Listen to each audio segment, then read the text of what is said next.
প্রিয় শিক্ষকবৃন্দ, আসসালামু আলাইকুম। আপনারা যারা প্রধান শিক্ষক ও সহকারী প্রধান শিক্ষক পদে আবেদনের জন্য অপেক্ষা করতেছিলেন, তাদের জন্য একটি বিশাল বড় সুখবর। প্রধান শিক্ষক ও সহকারী প্রধান শিক্ষক পদের আবেদনগুলো শুরু হয়ে গিয়েছে। তো কোন অধিদপ্তরে, অর্থাৎ মাধ্যমিক ও উচ্চ মাধ্যমিক শিক্ষা অধিদপ্তর, কারিগরি শিক্ষা অধিদপ্তর ও মাদ্রাসা শিক্ষা অধিদপ্তরের অধীনে কোন প্রতিষ্ঠানে কতগুলো পদ খালি আছে, প্রথমে সেই বিষয়ে আলোচনা করব। তারপর হচ্ছে কিভাবে আবেদন করবেন, অর্থাৎ আবেদনের লিঙ্কটি শেয়ার করব। তারপর হচ্ছে আবেদনপত্র এবং পরীক্ষা ফি জমাদানের তারিখ। তারপর হচ্ছে নিয়োগ পরীক্ষার ধরন, নম্বর বন্টন। তারপর হচ্ছে পরীক্ষার বিষয়সমূহ। এগুলো নিয়ে আজকের ভিডিওতে আলোচনা করব। তারপর আরও একটি ভিডিও থাকবে, সেই ভিডিওতে কিভাবে নিজে নিজে আবেদন করবেন এবং আবেদনের অভিজ্ঞতা ও যোগ্যতা কী কী, সেই বিষয়গুলো নিয়ে আলোচনা করব। তো চলুন আজকে দেখে নিই সর্বপ্রথমে যে মাধ্যমিক ও উচ্চ শিক্ষা অধিদপ্তরে যে সকল প্রতিষ্ঠানগুলো আছে, কোন প্রতিষ্ঠানে, অর্থাৎ কোন প্রতিষ্ঠানের অধীনে কতগুলো পদ খালি আছে।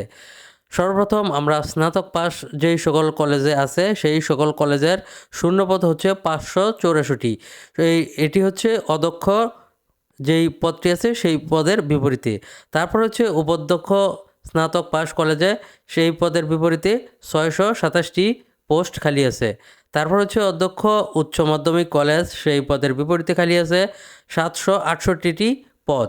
তারপর হচ্ছে প্রধান শিক্ষক মাধ্যমিক বিদ্যালয়, সেই পদে খালি আছে 3923টি পদ। তারপর হচ্ছে সহকারী প্রধান শিক্ষক মাধ্যমিক বিদ্যালয়, এই পোস্টের বিপরীতে খালি আছে 3872টি পদ। তারপর হচ্ছে প্রধান শিক্ষক নিম্ন মাধ্যমিক বিদ্যালয়, সেটির বিপরীতে পদ খালি আছে 504টি। মোট শূন্যপদের সংখ্যা 10,278টি। তো এখন জেনে নিই যে কারিগরি শিক্ষা অধিদপ্তরে কতগুলো পদ শূন্যপদ আছে। তো অধ্যক্ষ হিসাবে আছে ব্যবসা ব্যবস্থাপনা, এটির বিপরীতে আছে 110টি পদ। তারপর হচ্ছে সুপার, যেটি ভোকেশনালের অধীনে, সেটির হচ্ছে 40টি পদ খালি আছে। মোট শূন্যপদের সংখ্যা 150টি। তারপর হচ্ছে এখন আসি যে মাদ্রাসা শিক্ষা অধিদপ্তর যেটি আছে। তো যে সকল মাদ্রাসা বা অর্থাৎ প্রতিষ্ঠানে কামিল পর্যন্ত আছে, সেখানে যে অধ্যক্ষ নিয়োগ হবে সেটির বিপরীতে পদ খালি আছে 34টি। দ্বিতীয় হচ্ছে কামিল পর্যন্ত উপাধ্যক্ষ, এটিতে পদ খালি আছে 53টি। তারপর হচ্ছে যেই সকল প্রতিষ্ঠানে ফাজিল পর্যন্ত আছে, সেখানে অধ্যক্ষ হিসাবে পদ খালি আছে 202টি। তারপর হচ্ছে ফাজিল পর্যন্ত উপাধ্যক্ষ, পদ খালি আছে 343টি। তারপর হচ্ছে অধ্যক্ষ আলিম পর্যন্ত যেটাতে আছে, সেটাতে পদ খালি আছে 219টি। তারপর হচ্ছে উপাধ্যক্ষ আলিম পর্যন্ত 377টি। তারপর হচ্ছে সুপার দাখিল পর্যন্ত যে সকল প্রতিষ্ঠান আছে, সেটিতে 899টি। তারপর হচ্ছে সহকারী সুপার দাখিল পর্যন্ত, সেটিতে পদ খালি আছে 1004টি। মোট শূন্যপদের সংখ্যা 3113টি। এই হচ্ছে যেই সকল বিভাগগুলো আছে, সেই বিভাগে কোনটিতে কতগুলো পদ খালি আছে।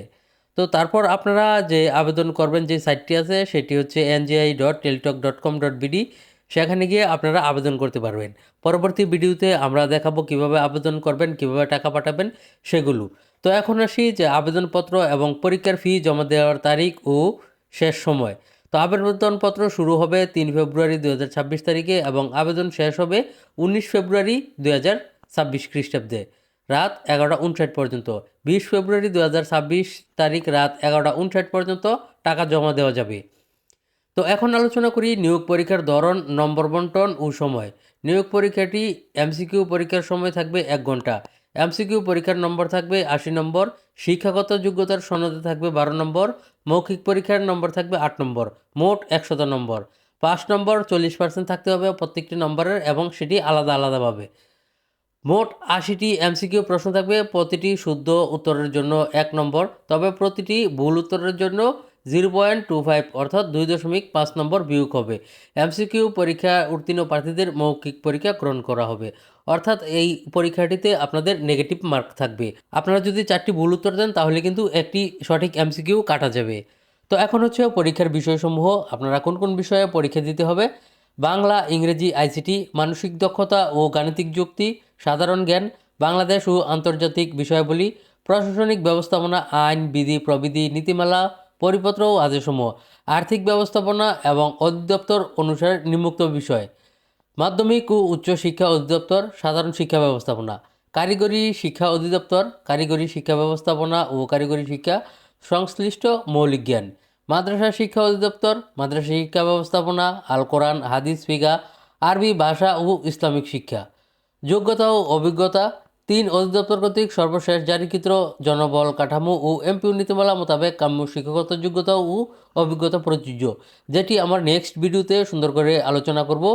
নিয়োগ সুপারিশ প্রক্রিয়া। এমসিকিউ ও মৌখিক পরীক্ষা শেষে সর্বমোট প্রাপ্ত নম্বরের ভিত্তিতে মেধাক্রম ও প্রতিষ্ঠান পছন্দ ক্রম অনুসারে টেলটক বাংলাদেশ লিমিটেড এর তত্ত্বাবধানে সফটওয়্যারের সাহায্যে শতভাগ অটোমেশন স্বয়ংক্রিয় পদ্ধতিতে নিয়োগ সুপারিশ কার্যক্রম সম্পাদন করা হবে।